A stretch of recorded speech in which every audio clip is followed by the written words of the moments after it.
Okay, so let's talk a little bit about the primary BuildShip user interface. Now, this is making an assumption that you have created your account with inside the BuildShip platform and you have your first project created. You can see here at the top left here, I've got a project called Training Course Final.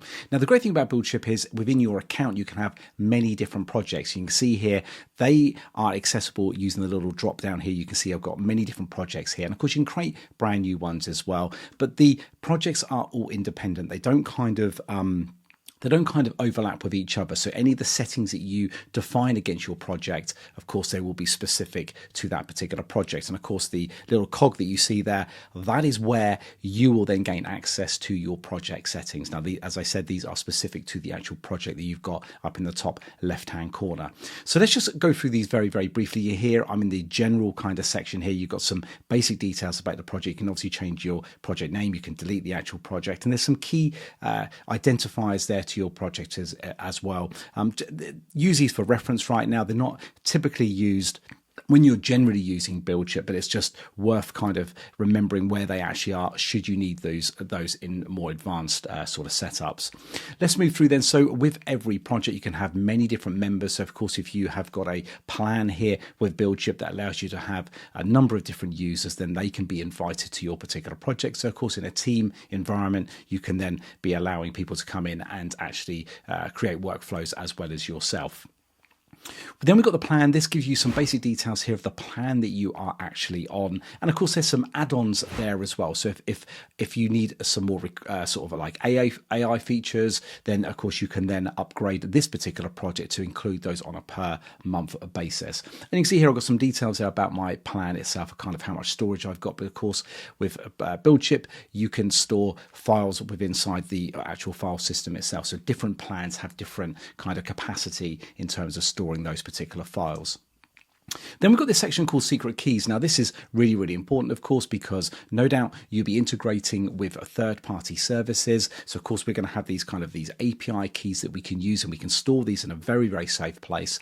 And the great thing about this particular sort of location is that all of these secret keys can then be accessed from your kind of workflows that you will create. And we'll come back to that a little bit further down the line in this particular series, where we'll start using some API keys from third-party services, and I'll show you how you can kind of set all of those up.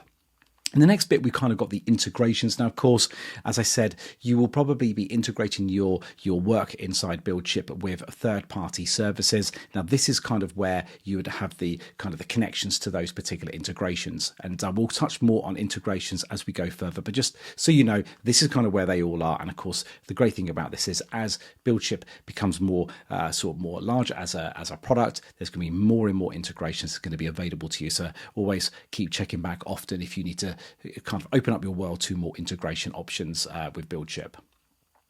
So in this particular section, this is the storage. So this is just like a typical kind of like file browser. The great thing about BuildShip is that you can store files, as I said before, and this is just a very, very convenient way for you to be able to kind of get at those files. You can upload additional files, you can create folders, all that kind of magic. And that is just an easy way of being able to see the files that you actually have in the file system. And of course, all of these files can then be used with inside your workflows with inside BuildShip. So it's a great little central place for them to be.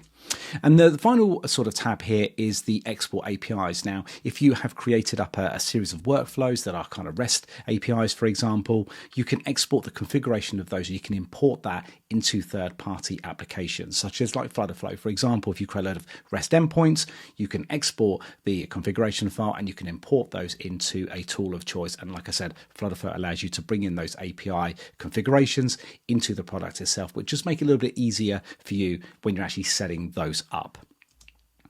So let's have a look at some of then some of the settings that's around the kind of the outside there. So you can see up at the top right, I can access my profile up here. I can change the theme. I can get into my account details. So that's just a convenient place to get at that. And then down in the left-hand side here, you can see what the kind of the plan that you're currently on at this moment in time. You can see here that there's many different plans. I'm on the Pro plan for this particular training project. And of course, there shows you all of the features that's available in those plans. And of course, you can upgrade and you can downgrade those plans as you see fit in the future.